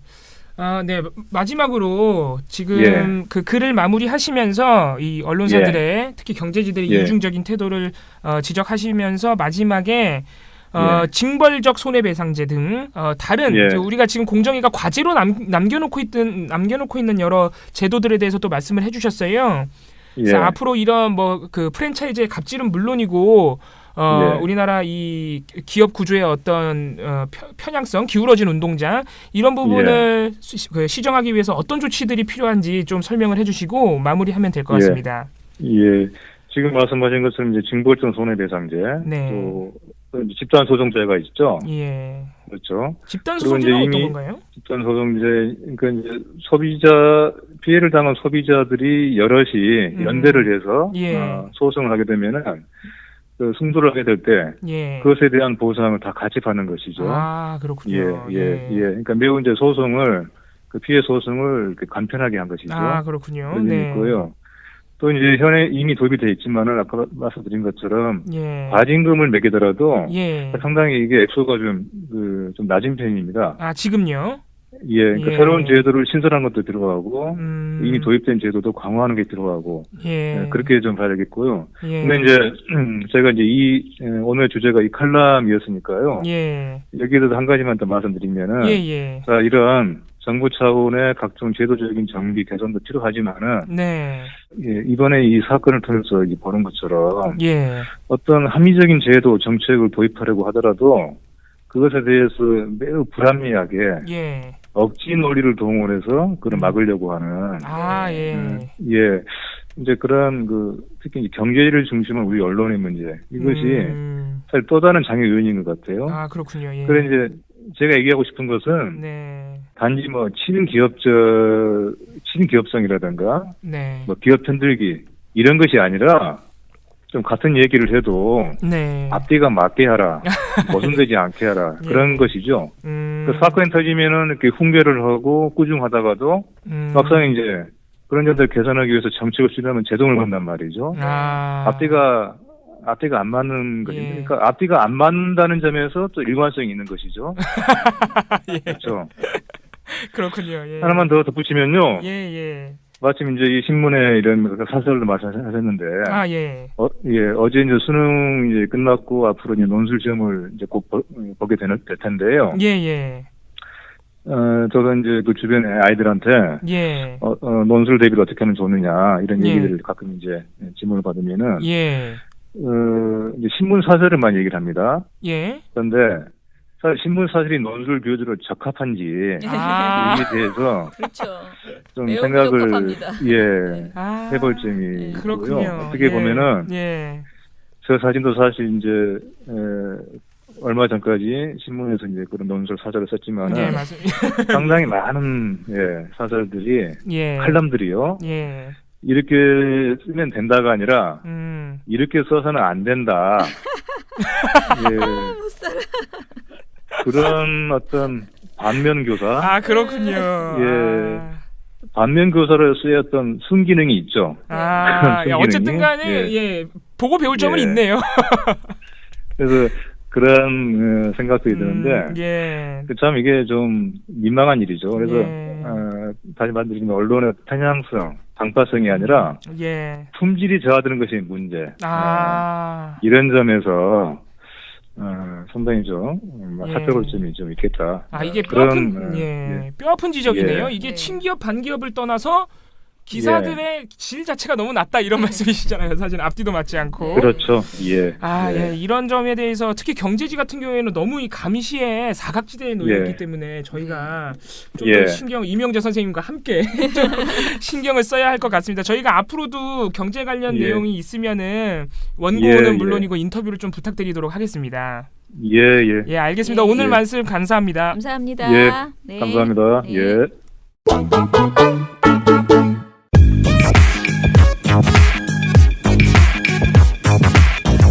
돌마고 팟캐. 우리 그 돌마고 팟캐가 미뤄지고 막 10분 단위로 계속 연장되면서 언제 할지 두근두근 울렁울렁했습니다.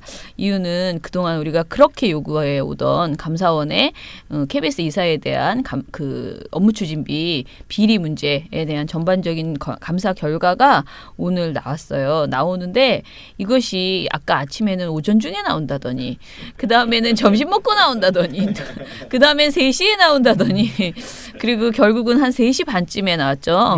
그렇게 나왔습니다. 결국 우리 이정일 PD는 오늘 뭐 거의 집에 못 가는 수준이 됐다는. 그렇죠. 그래도 괜찮습니다. 내일이 아니다. 나랑 상관없다. 이런 반가운 소식은 반드시 빨리 시민들에게 들려줄 필요가 있다. 이 월요일 날 들려드리면 우리 방송은 무슨 의미가 있냐 이러면서. 월요일 되면 이미 해임됐을 수도 있는데. 그건 좀 아유 정말 깨방정. 그래서 드디어 우리가 정수영 간사님 KBS 전국언론노조 KBS 본부의 정수영 공중위 간사님이 얼마나 흥분했을지 한번 목소리를 들어보도록 하겠습니다. KBS 한국방송 안녕하십니까? 네. 아, 네. 평소보다 목소리가 밝게 느껴지는 것은 저 어제 느낌이 왔습니다. 느낌이. 이들은 흥분했다. 약간 흥분한 상태예요. 네네, 이들은 흥분했다. 뭐 저희가 어제 예상했던 것과 크게 다르지 않게 오늘 그러니까 금요일 안으로 감사원의 감사 결과가 공식적으로 나왔습니다. 네. 예, KBS 이사진의 업무 추진비 집행과 관련된 감사원의 감사 결과 어떤 내용으로 채워져 있는지 주요 내용을 좀 소개해 주시죠.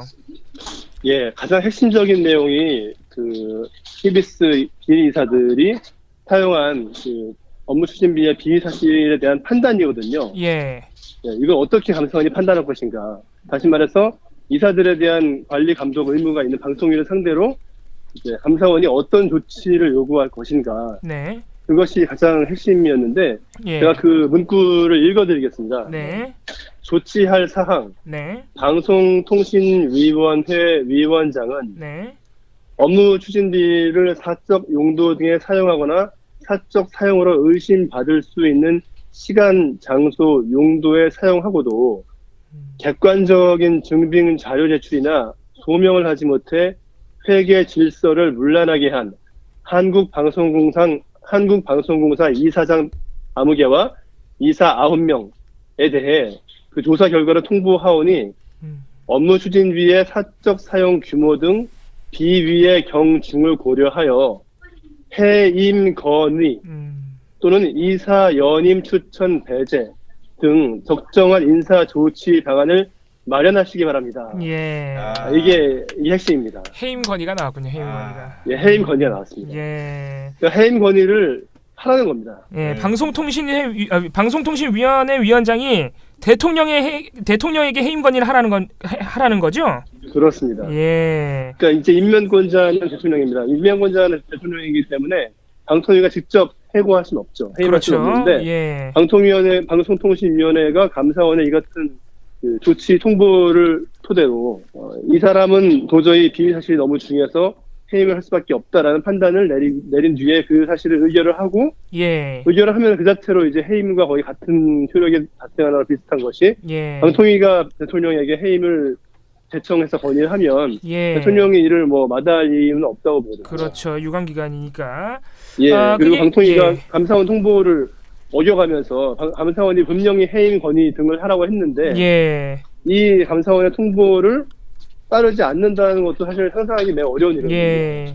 이게 그래서 보니까 저희는 굉장히 기쁜 일로 받아들이겠습니다. 예. 일단은 축하드린다는 말씀을 드리고 감사합니다. 이게 보니까 방통위의 감사원의 감사 결과에 방금 읽어주신 인사자료 같은 경우에 통보로 되어 있고 밑에 또 주의할 사항은 또 따로 있어요. 그러니까 이거 사실상 이건 통보니까 하라는 거죠. 예, 그렇게 읽히네요. 그렇습니다. 통보입니다. 예.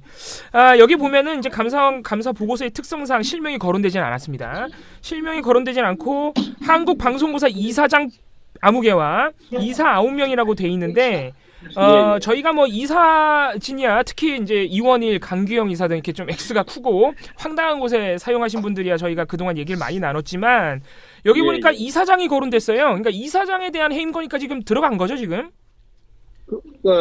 정확히 누구를 해임을 하라 또는 누구를 뭐 연임 추천 배제를 하라라고 특정 인물에 대해서 1대1 대응 방식으로 그렇진 않군요. 예. 조치를 이렇게 짝을 지어주진 않았습니다. 다만 이 사람들의 비위 사실이 A 이사는 이렇게 많고 B 이사는 이렇게 많고 그 사람들의 비위 액수와 비위 사유와 비위 규모 등을 상세하게 적시를 해서 보낸 거죠. 그러니 이제 우리가 누구를 해임하라, 누구를 연임해서 배제하라라고 하지는 않지만 방통위 당신들이 이 우리가 조사한 결과를 보고 누구를 해임 건의할 것인지에 대한 판단을 하라. 라고 이제 통보를 한 거거든요. 그러니까 방통위 입장에서는 당연히 객관적으로 가장 비위 사실이 무거운 사람에 대해서는 해임 건의를 하고 또 그보다 덜 무거운 사람에 대해서는 뭐 이사 연임 추천 배제 또는 이제 해임 건의를 한 사람이 한 명이 아닐 수도 있죠. 그렇죠. 정말 비슷한 수위로 너무 심각한 비위 사실이 비슷한 사람이 2명이 있다. 그러면은 형평성 차원에서라도 2명을 해임 건의할 수도 있을 겁니다. 근데 그것까지는 저희들이 아직 디테일한 내용을 파악을 못 해봐서 말씀드릴 수는 없겠고요. 이게 내용이 많더라고요 보고서가. 내용이 지금 70페이지가 넘습니다. 그런데 어쨌든 방통위에서는 빨리 이거를 처리를 해야 한다고 봅니다. 괜히 또 시간 끌기 한다고 가고 우면하면서 정치권의 뭐 부당한 공격 등을 눈치를 살펴서 감사원의 조사 결과마저도 빨리 조치하지 않는다면 정말 그거는 80일 넘게 파업하고 있는 저희뿐만이 아니라 국민들도 굉장히 심각한 방송 파행을 감내하고 있는데 하루라도 빨리 사태 해결하려면 방통위가 온전히 문제의식을 갖고 여기에 대해서 해결을 해야 한다고 보고요. 또 오늘 감사원이 이런 감사 결과를 내놓았지만 사실 이사들의 문제가 감사 결과를 통해 드러난 법인카드 부당사항이 전부가 아니거든요. 맞습니다. 이사장의 경우에는 업무용으로 제공되는 차량을 시상식이라든지 음악회라든지 이런 사적 용도에 마치 개인 비서 부리듯이 아무렇게 했음으로써 억대가 넘는 KBS에 손실을 끼친 혐의로 검찰 고발된 상태고요. 관용차 말씀하시는 거죠 지금? 그 네네, 기사랑 기사하고요. 그리고 강규영 이사 같은 경우에는 자신의 비리 의혹을 제보한 제보자를 상대로 100여 차례가 넘는 문자를 통해서 위협하고 협박하고 심지어 입에 담기 힘든 아이를 어떻게 했다는 등 뭐 이런 인신 공격을 함으로써 지금 경찰에 고발되어 있는 상태이기도 하거든요. 또 차기원 이사 경우에는 과거에 KBS 이사회 자리에서 노골적으로 태블릿 PC의 입수 경위에 문제가 있는데 왜 보도를 하지 않는다고 등용하는 태도를 보이기도 하고 이런 건 사실 전형적인 방송법, 방송 편성에 개입하는 행위이기 때문에 엄하게 금지되는 행위에도 불구하고 거리낌 없이 다행했었고 그래서 저희가 사퇴하라고 경고를 한 적도 있었고요. 뭐 이렇게 여기 감사에 드러나지 않은 문제점도 상당히 많고요. 또 그 밖에도 근본적으로는 고대영이라고 하는 그 지난 정권의 방송실장에 가장 앞장서 있던 인물을 그래서 KBS 구성원들로부터 몇 차례나 불시민임을 받은 인물을 KBS 사장으로 임명을 한 장본인들이지 않습니까? 그리고 고대영 사장이 KBS에 임명된 뒤에도 그 사드 배치를 둘러싸고 중국 관영 매체 보도와 다를 바 없다는 등 이런 방송법 위반에 해당하는 보도 지침성 발언을 하는데도 불구하고 아무런 조치를 취하지 않았고 또 자포스팅이라든지 신사후 건설이라든지 동영상의 전횡도 굉장히 많이 저질렀고요. 또 구성원들에 대해서 뭐 인천 승률작전 홍보성 보도를 거부했다는 이유로 징계를 하지 않았나. 부당 징계죠. 백남기 농민 사망한 민중신고기 보도를 문제 제기했다는 이유로 공수위 간사를 징계하지 않는다. 온갖 인사 보복과 징계와 부당 정보를 다행한 거에 대해서 이인호 이사를 포함한 적폐 이사들은 그동안 철저히 이걸 비호하고 묵인 방조해왔기 때문에 공범자라고 그렇게 볼 수 없거든요. 이런 자들이 아직까지도 지금 그 묵혀불 혁명이 일어난 지가 지금 얼마인데 아직까지도 남아서 KBS를 주무르고 최고 의사결정 기구로서 남아있다는 자체가 사실 방송통신위원회가 재구실을 못하는 것이라고 저는 보고요. 그래서 방송통신위원회가 하루라도 빨리 이 사태를 해결하는 데 책임감을 갖고 오늘 감사원 조치 통보에 대해서 신속하게 처리하는 것이 마땅하다고 생각합니다.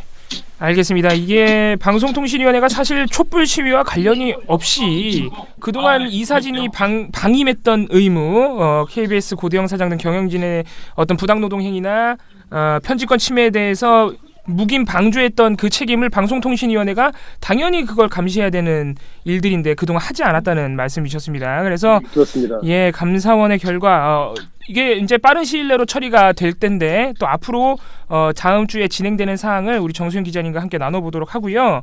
죄송한데요. 지금 급하게 회의할 게 있어가지고 녹음을 중단하고 와서 다시 마저 연락하겠습니다. 알겠습니다. 죄송합니다. 그러면은 KBS 소식은 오늘 급박하게 감사원의 이사들 사실 구역권 이사만 대상으로 한 건 아니기 때문에 이사장 및 이사들의 업무 추진비 집행 관련 감사 결과를 함께 짧게 한번 얘기를 나눠봤습니다. 해임 건의가 나왔습니다. 왜 이렇게 다들 반응이 없으시죠? 알았던 듯. 차장님께서는 미리 알았다. 미리라기보다는 그냥 당연히 어저께 제가 집회를 갔을 때 그런 느낌이 확실하게 딱 오는 게 이게 이제 끝날 싸움에 대한 그 희망이 막 보이는 느낌. 저는 되게 어제 몸이 안 좋았기 때문에 가서 좀 이렇게 쭈삣쭈삣 슬픈 마음으로 갔거든요. 근데 이분들은 아니네 이런 생각이 확실하게 좀 들었어요. 그래서 그래 이제 진짜 다음 주엔 파티를 할 수 있겠구나.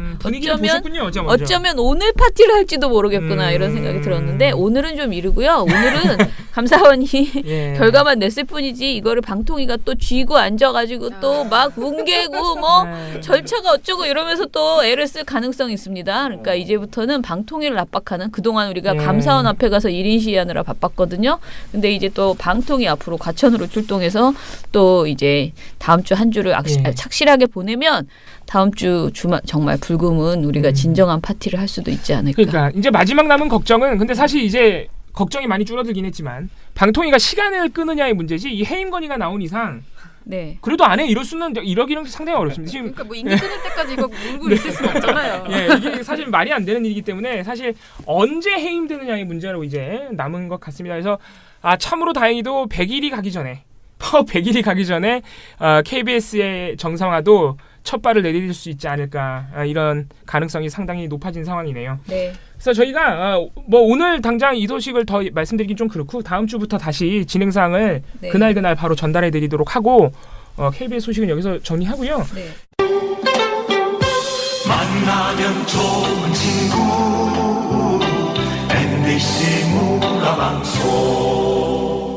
MBC 소식은 MBC는 결국은 KBS보다 살짝 한 발 앞서서 지금 사장 선임 절차가 진행 중이기 때문에 저희가 계속 사장 얘기를 해드리고 있는데 사장 후보가 또 나왔습니다. 예, 이제 슬슬 경쟁이 붙고 있어요. 이제. 나도 나갈까봐. 일단은 나가보는 흥행 이 파티를 즐기는 거지. 예. 그럼 이걸 놓고 나가셔야 되는 거 아닙니까? 아니 뭐 이게는 좋지. 네, 저희가 뭐 그동안 좀 유명인들 최승호 PD 말씀드렸었고 뭐 이제 뜻을 접으셨지만 접었다기보다는 이제 부인을 하셨지만 손석희 사장도 있었고 그리고 송일준 PD 역시 이제 PD 수첩들의 거장들인데 오늘 그러니까 이건 어제 이제 출마 의사를 밝힌 분이 또 한 분 있습니다. MBC 본부 노조 MBC 노조의 2기 그러니까 거의 뭐 창립 멤버죠. 2기 집행부 출신의 MBC 윤도한 기자라는 분입니다. 이분이 출사표를 던지셨는데 이분이 어마어마한 분이 저도 잘 몰랐는데 이분의 보도는 거의 뭐 지금의 MBC를 생각하면은 상상하기 어려운 예를 들어서 1990년대 말 친일 임명사전을 만들어야 한다는 법안이 발의됐을 때 당연히 지금의 자유한국당 세력, 그러니까 흔히들 말하는 보수 세력들이 강력하게 반대를 했겠죠. 국회의원들이. 그래서 그 법안 통과를 방해하던 국회의원들을 실명 보도를 지속적으로 했대요. 네, 90년대 말에. 그래서 너무 그거에 이제 반발한 국회의원들이 이제 뭐 취재를 거부하거나 그랬나 봐요. 그래서 막 도망갔는데 이게 MBC 취재진이 오면 도망갔는데 그것까지 일부러 뒷모습을 찍어서 방송에 내보냈다. 네. 1997년 시사 매거진 2580에 몸을 담으셨는데 그때는 삼성의 불법 경영 승계 문제를 방송사 최초로 보도. 그리고 2007년 또 10년이 지나서는 김용철 변호사의 삼성 비자금 등 폭로, 삼성 내부 폭로를 집중 보도. 삼성 저격수였네요. MBC 안에서는. 네, 이런 행보를 보이신 분으로서 대표적인 이명박 박근혜 그 체제 MBC의 이명박근혜 체제 이후에 대표적인 이제 탄압 희생자 유배 인사로 그렇게 또 고생을 하셨다고 합니다. 그 외에도 지금의 노조가 이렇게 모양새를 갖추고 규약 그리고 단협들을 체결하는데 혁혁한 공을 세우신 분이라고 노조 내부에서도 공이 있다고 합니다. 이분이 사장의 출사표를 던지면서 제1공약으로 내건 게 정말 뭐라고 할까요? 뭔데요? 마음에 와닿습니다. 뭐냐면은 그동안 MBC에서 불공정 기사 양산한 기자들 더 이상 기사를 못 쓰게 만들겠다. 세다. 김재철 체제에서 뽑힌 100여 명이 넘는 경력 기자 가운데 불공정 보도를 한 자들, 함량 미달 보도를 한 자들 더 이상 기사 쓸 수 없게 하겠다. 그러니까 100명이 넘는 기자들 전부 보도국에서 쫓겨난다는 얘기인데 대단하다. 아무튼 국민 여러분들이 이게 뭐 현실화되는 거는 또 다른 문제입니다. 사실은 굉장히 어려운 그래도 법적인, 이런 결기를 가지고 있어야 또 현실화도 시킬 수 있는 거 아닙니까? 그러니까요. 이게 국민들이 듣기에는 이만한 속 시원한 공약을 사실 지금 물론 최승호 PD나 송일준 PD도 정상화의 여러 가지 보관을 밝히셨지만 이렇게 구체적으로 딱 집어서 난 얘네들 보도 안 시키겠다 라는 공약을 내건 분이 없었기 때문에 참 저희들 입장에서는 정말 속이 다 시원한 공약이죠. 아무튼 국민 여러분, 우리 청취자 여러분들이 MBC 사장 선임에 많은 관심을 가져주시길 바랍니다. 끌리긴 하네요. 끌리죠? 확 끌려요. 저도 보자마자 이분이네. 그런 생각이 들었습니다. 오늘 KBS, MBC 소식도 다 정리를 해봤습니다. 오늘 반가운 소식들이 많아서 알차게 더 기분 좋게 채운 것 같네요. 돌마구 파케 여기서 줄이겠습니다. 돌마구 파케는 여기서 끝.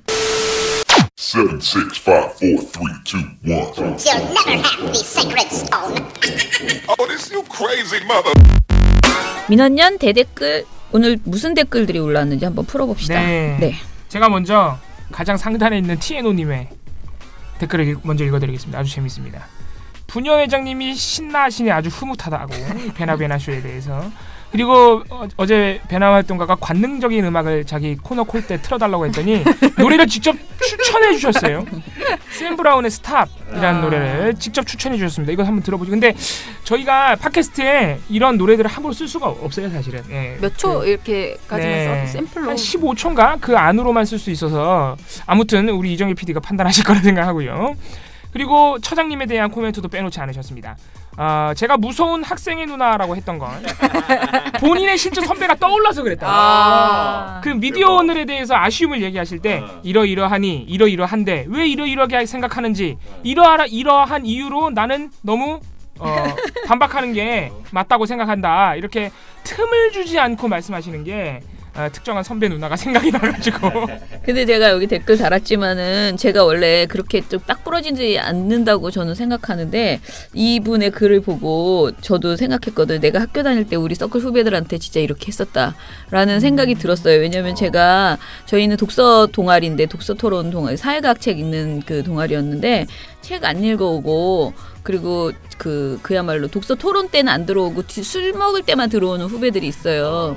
그런 후배들이 참 귀여워. 남자애들이 엄청 해맑고 귀엽고 재밌어요. 그래서 인기는 좋은데 결정적으로 책을 안 읽어오고 그러니까 아무튼 본 집회를 안 와. 그런 친구였어요. 그런 애들이 몇 있거든요, 항상. 근데 제가 요러조로 막 해가지고 다 내보냈었거든요. 그래서 제가 막 돌직구를 날리면서 네가 물을 흐리고 있다. 너 때문에 그러니 너는 책이 싫으면 우리 동아리는 아닌 거다. 네가 정말 놀고 싶은 동아리로 가라. 막 이렇게 해서 물론 지금도 그 친구들하고 연락을 하거든요. 그런데 누난 정말 못했어. 막 그렇게 얘기하거든요. 근데 TNO님이 우리 3명의 그 특성을 정확하게 파악하고 계신 게 MT 술자리를 가상하셔가지고 상황을 또 만들어주시는데 제가 볼 땐 정확합니다. 뭐라고 써주셨냐면은 우리 처장님 같은 누나는 MT 술자리에서 혼자 이미 취해서 에헤헤 웃고 다니면서 이름을 헷갈려 하며. 이거 정확하다. 정확해요. 다 정확해요. 보신 지금. 거 아니야? 네. 마셔 이러고 하고 계시고. 그래서 그분을 피해서 멀쩡해 보이고 인상 좋은 부녀 회장님 같은 누나한테 가면은 괜히 욕만 먹고. 저에 대해서는 이봉호 활동가는 봉봉 선임 활동가는 그런 분위기에 아무 상관없이 그냥 남자들이랑 잔뜩 모여가지고 담배 연기만 자욱하게 피고 있을 것 같다. 이거 정확하다. 정확합니다. 저는 실제로도 그랬습니다. 실제로 구석에서 담배를 없애요. 네, 실제로. 예. 아무튼 웃기네요.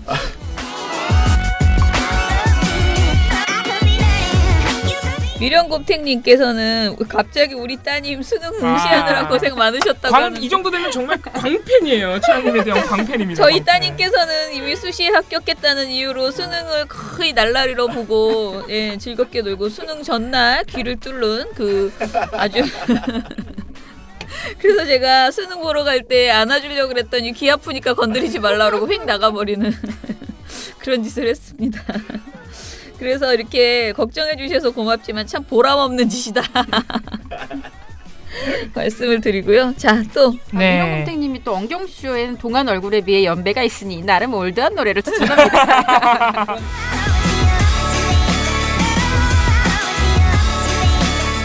또 아하님이 마지막입니다. 또 아하님이 저희 짤방을 지속적으로 만들어 주시는데 저희 처장님과 닮은 이걸 캐릭터들을 막 모아가지고 고라파덕, 다람쥐, 맞아요. 이런 캐릭터들을 모아서 고라파덕은 진짜 제가 봐도 닮았어요. 제가 볼 땐 고라파덕 옆에 있는 이 강아지인가요? 뭐죠 이거? 이게 카카오톡 카카오 프렌즈군요. 더 이게 네오 남친인가? 네오 남친인가 것 같아요. 고양이 남친. 이게 아주 재밌는 짤방을 올려주셨는데 댓글은 진지합니다. 노동자에 대한 잘못된 이미지를 더 씌우는 언론사의 기자들과 논설위원들은 노동자가 아닌 무엇인지 정말 궁금하다고. 정말 좋다.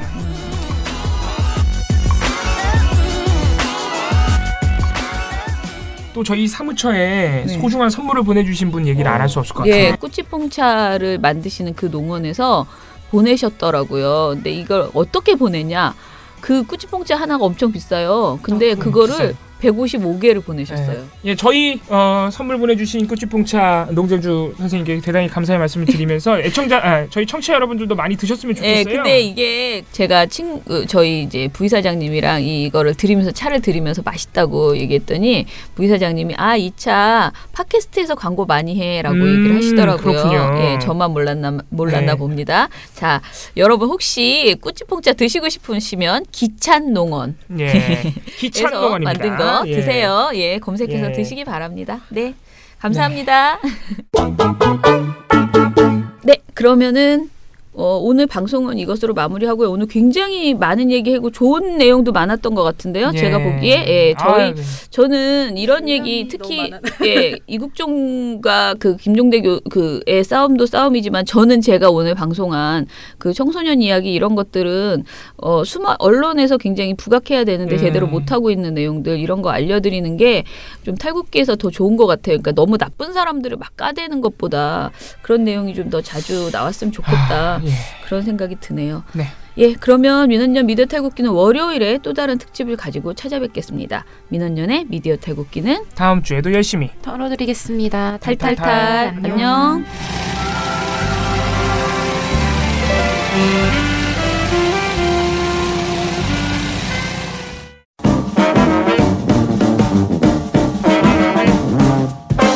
여러분, 미디어 탈곡기 잘 들으셨나요? 민원연은 1984년부터 우리 사회 언론 민주화를 위한 걸음을 우직하게 걷고 있습니다. 특히 왜곡, 편파, 막장 뉴스가 만연한 상황에서 민원연의 언론 감시 활동은 더욱 중요합니다. 민원연 회원이 되어 저희에게 힘을 주세요. 민원연 홈페이지 ccdm.or.kr에 오셔서 회원가입을 신청하시거나 02-392-0181로 전화 주시면 됩니다. 한 달 10,000원의 회비가 언론을 바꿉니다.